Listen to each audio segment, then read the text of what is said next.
Olá, que bom ter você novamente aqui no programa Encontro de Paz. Nós estamos numa série de programas recebendo aqui o pastor Jorge Mário de Oliveira. Ele possui mestrado em Teologia Pastoral, foi durante muitos anos professor de Teologia do UNASP e hoje trabalha como líder do Ministério da Família da Associação Paulistana da Igreja Adventista do Sétimo Dia. Pastor, nós aprendemos várias coisas juntos aqui, relembramos outras, falamos sobre culto familiar, sobre a oração preventiva, sobre bênçãos na família, sobre tensões, como enfrentar as tensões que podem gerar crise, definição de papéis, o papel do homem, a questão do amor e atenção. Um dos últimos programas foi sobre determinismo e herança familiar, né? Tem algumas histórias na sua experiência pastoral que exemplificam esses temas que nós estudamos? Sim. Pastor, não poderei exemplificar todos eles, mas quem sabe um ou outro. Eu fiz um casamento uma vez de uma moça. Eram dois irmãos gêmeos. E eles casaram juntos no mesmo momento. Olha, que interessante. E um casou com uma moça da região de Goiânia e outro com uma moça da região do Mato Grosso. E o casamento era numa cidade do interior, uma cidadezinha pequena, a igreja era bem pequenina, então três famílias envolvidas no casamento, eles alugaram um clube na cidade e o casamento foi feito ali num domingo, e em seguida deram um almoço. Enquanto almoçávamos, a mãe da moça de Goiânia assentou-se à mesa onde eu estava e começamos a conversar. E numa determinada altura da conversa ela me disse, sabe pastor, quando essa minha filha que o senhor acabou de casar nasceu e eu coloquei a minha filha para mamar pela primeira vez em meu peito, eu orei ao Senhor. E perguntei ao Senhor, já nasceu o menino, Senhor, com quem minha filha um dia haverá de se casar? Eu não sei. O Senhor sabe. Se já nasceu, abençoa essa criança, abençoa essa mãe, esse pai. Eu gostaria que a minha filha se casasse um dia com um moço cristão, de uma família cristã, que te amasse, que te servisse. Eu queria isso, Senhor.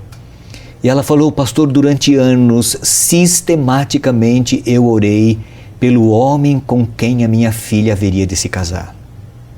Minha filha foi para o colégio e lá conheceu um rapaz, namorou com ele e um dia me telefonou dizendo, mãe, eu preciso que você conheça o meu namorado. Haverá um feriado aí, eu vou levar o meu namorado para você conhecer. E a filha veio para Goiânia, né? Foi a Goiânia onde a mãe morava e ela disse para mim que quando abriu a porta da casa... Levou o rapaz, né? Para a mãe conhecer. Quando ela abriu a porta da casa e viu aquele rapaz ao lado da sua filha, o Espírito de Deus falou no coração dela. É este o homem por quem você orou a vida inteira. Que coisa! Pastor, foi este o rapaz com quem você casou a minha filha hoje. Então esse é um testemunho, pastor, de uma história real, uma das histórias, né? De que vale a pena os pais orarem preventivamente pelos seus filhos, para Deus interferir nas decisões deles, nas escolhas que farão ao longo da vida. Que Deus coloque obstáculos no caminho deles. Uma vez eu vi um sermão do pastor Amin Rodor. No meio do sermão, lá no desenvolvimento das ideias, ele citou uma frase, uma história de um homem que orava assim, Senhor, quando eu tiver vontade de pecar, que eu não tenha oportunidade. E quando eu tiver oportunidade, que eu não tenha vontade de pecar. Aquela frase me marcou. Desde então eu tenho incorporado em minhas orações pessoais esta ideia. E nós poderíamos orar assim pelos nossos filhos. Protegê-los pelo círculo da oração. Sim, né? O marido poderia orar pela esposa, a esposa pelo marido, Senhor. A esposa poderia orar quando o meu marido tiver vontade de pecar, de fazer alguma coisa errada, que pudesse ofender ao Senhor. Que meu marido não tenha oportunidade de fazer isso. E quando ele tiver oportunidade e chance, que ele não tenha oportunidade, faça isso pela vontade, né? Pelo meu filho, faça isso pela minha filha. Então esse é um testemunho de uma história real que eu conheci, que eu vivi, presenciei, de alguém que orou preventivamente pela sua filha e o Senhor ouviu a prece e interferiu na escolha. A Bíblia apresenta vários pais que oraram por filhos. Me impressiona muito a história de Jó, que tinha o costume de orar pelos filhos, né? Muito interessante. Pastor, você tem alguma outra história para exemplificar? Falando em Jó, os filhos de Jó eram meio complicadinhos, né? Eram. Porque eles faziam festas e essas festas, entre os irmãos, preocupavam o pai. E ele, como era um homem temente a Deus, intercedia pelos seus filhos, né? Uma outra história, pastor, que ilustra aquele rótulo que às vezes, aquela maldição que os pais, às vezes sem querer, no ímpeto da raiva, acabam amaldiçoando seus filhos. Eu tive um aluno, um rapaz brilhante, um rapaz com um potencial muito grande, mas que achava que tinha a cabeça fraca. Então ele estudava, pagava um preço tremendo, e na hora que ele ia ser avaliado, ele parece que dava um branco e esquecia tudo. E aí, cada vez que ele enfrentava situações difíceis, ele dizia: não, eu sou assim, acontece isso comigo porque eu tenho cabeça fraca. Um dia, conversando com ele, eu falei: mas rapaz, que história é essa de cabeça fraca? Quem falou para você que você tem cabeça fraca? E ele, assim, na maior inocência: pastor, a minha mãe falou para mim. Pastor, desde que eu sou pequeno, a minha mãe falou para mim que eu tenho cabeça fraca. É por isso que eu tenho dificuldade de aprender, por isso que eu não aprendo. Que cabeça fraca nada. Ele assimilou como verdade aquilo que a mãe lhe disse quando ele era pequeno. Na verdade, a mãe estava profetizando e não sabia, né? É verdade. Fruto da ignorância. Sem saber, amaldiçoou o filho. Mas esse rapaz encontrou uma moça que o valorizou tremendamente. O pai dessa moça não teve filhos, homens, e assimilou esse rapaz, esse namorado da filha, que acabou se tornando o genro dele, como um verdadeiro filho. Quando ele recebeu valorização nessa família, do seu futuro sogro e depois sogro, e da mulher que o amou, pastor, mudou a vida desse camarada. Ele mudou a história dele, o perfil, a postura, sabe? O indivíduo fez faculdade, foi trabalhar num banco, fez economia, certo? Então, deslanchou. Nós enfrentamos em casa, minhas filhas têm idade muito parecida, perdão, e tem aquela fasezinha que você precisa ensinar a criança a arrumar as coisas. É difícil, às vezes é mais fácil você ir lá e arrumar o quarto para elas do que você ficar ensinando e insistindo. E eu me lembro que depois que eu aprendi esse conceito, antes de elas dormirem, eu ia na cama de cada uma e dizia assim: o pai já pode olhar para você, eu já posso ver que você, quando crescer, vai ser uma mulher caprichosa, ordeira, que vai arrumar suas coisas. E eu me lembro que elas se encolhiam na coberta e davam um sorriso de satisfação, né? E eu pensava, que beleza que eu aprendi isso, porque eu poderia trabalhar apenas na realidade visível, no que eu estava vendo. O que eu estava vendo era muito desfavorável, era muito desencorajador para mim como pai, né? Você insiste com o filho para ter uma boa atitude, num dia, no outro dia ele parece que não aprendeu, parece que você rema e não chega na praia nunca, né? Mas então acho que Deus nos chama para termos a visão que Ele tem a nosso respeito. Deus nos vê como nós podemos nos tornar um dia, não nos vê como somos. Sim. Deus confia em nós. E esse alto senso de confiança produz respeito próprio, Sim. né? Assim devemos inspirar e motivar nossos filhos.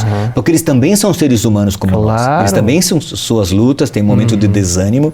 E quando eles veem que nós os valorizamos e investimos neles e temos esperança positiva, isso faz toda a diferença nos momentos de luta. Pastor, me veio agora à mente uma história que um irmão me contou recentemente numa igreja onde eu fiz um programa de oração. Ele me disse: pastor, olha, eu tenho 2 filhos, eles são adolescentes, rapazinhos assim, bem juvenis, e já há algum tempo eu tenho o hábito de levantar de madrugada para orar junto da cama de cada um dos meus filhos. Então ele levanta de madrugada, quando acorda, vai lá, se ajoelha no lado da cama de um filho, faz uma oração por ele, aí levanta, vai na cama do outro, ora e volta para dormir. Então ele queria marcar os filhos. E ele então decidiu fazer o seguinte, quando ele termina de orar, ele pega o cobertor do filho e ele faz um nó na ponta do cobertor. E esse é o sinal para o filho que naquela noite o pai esteve ali orando por ele. Que coisa! Então quando os meninos acordam de manhã e veem na ponta do cobertor um nó, o papai esteve aqui orando por mim essa madrugada. E ele chamou os meninos, né? Quando acabou de contar a história para mim, ele chamou os meninos, os dois. E você precisaria ver a expressão fisionômica dos filhos, testificando do que o pai faz por eles, entendeu? Imagina, esses meninos serão marcados, né? Claro. Por um pai que ora sistematicamente pelos filhos, pela estabilidade emocional e espiritual, desde quando são pequenos, né? Eu sou fruto das orações dos meus pais. Eu estou seguro de que não estaria aqui hoje, não estaríamos conversando aqui, não fossem as orações dos meus pais. Grande poder existe quando pais oram. Deus se manifesta. E Deus pode mudar a corrente natural e fazer com que de maneira sobrenatural a ordem das coisas seja alterada. Deus é poderoso. Eu queria, a gente sempre pede e você vai ter sua mensagem final, pastor, mas eu estou sendo desafiado por Deus a fazer um apelo a você que está nos ouvindo, você que é pai ou é mãe, a calejar os seus joelhos pelos filhos. O programa Encontro de Pais é um programa de oração por filhos, oração intercessora por filhos. Por que não fazer um programa de oração pelos seus filhos? Por que não orar como esse pai, sistematicamente, ao lado da cama pelos filhos? Você não pode imaginar as coisas que Deus pode fazer por esses filhos. Não é verdade, pastor? Sim. E agora, então, a sua mensagem, o seu apelo, o seu convite para os pais. Sim. Não temas, confie no Senhor. Amém. Busque dele poder, graça, força, sabedoria. E o Senhor lhe dará, assim, com liberalidade total, vai te sustentar, te abençoar como pai e como mãe, salvando os filhos que Ele lhes deu, deste mundo mau, preservando-os para o reino dos céus. Confie no Senhor, busque o Senhor e Ele abençoará você e a sua casa. Pastor, encerrando esta série do programa Encontro de Pais, esse é um programa de oração por filhos. Eu gostaria de pedir a você, pastor, para orar pelos filhos dos pais que estão nos assistindo hoje. Nós não podemos saber o que está passando com seus filhos nesse momento, a idade dos seus filhos, mas Deus sabe. Deus conhece. Deus conhece o seu suspiro secreto, a sua lágrima que rola sem ninguém ver. Deus está acompanhando tudo. Deus não é pego de surpresa. Deus nunca está despreparado. Você está no lugar certo. Você está buscando força do lado correto, do lado que pode lhe dar força. Deus ouvirá as orações que você fizer por seus filhos. Deus ouvirá a oração que o pastor Jorge vai fazer agora. Quero convidar você a inclinar a sua cabeça, fechar os seus olhos, enquanto nós oramos com você. Vamos orar, pastor. Senhor, agradecemos-te o privilégio de sermos pais. Muitas vezes não sabemos como agir, o que fazer. E por isso nos reunimos para buscar poder e graça do Senhor. Amém, Senhor. Abençoa cada pai e cada mãe que está buscando em Ti graça, sabedoria, força para fazer da sua família, do seu lar, uma linda história de graça, de amor e de misericórdia. Amém. Cuida de cada filho, de cada filha que o Senhor conhece muito bem. Amém. Preservando-os para o reino dos céus. Amém, Senhor. Abençoa-os com saúde física, mental, mas sobretudo espiritual em Jesus. Amém. Corrija distorções produzidas pelo mal e pelo pecado. Amém. E salva cada menino, menina, cada menino, cada adolescente, cada jovenzinho, cada homem, cada mulher, Amém, para Senhor. o reino dos céus. Rogamos tão somente pelo sangue e pela graça de Jesus. Amém. Amém. Nós vamos ficando por aqui. Que Deus abençoe sua casa e os seus filhos. Um abraço e até o nosso próximo encontro.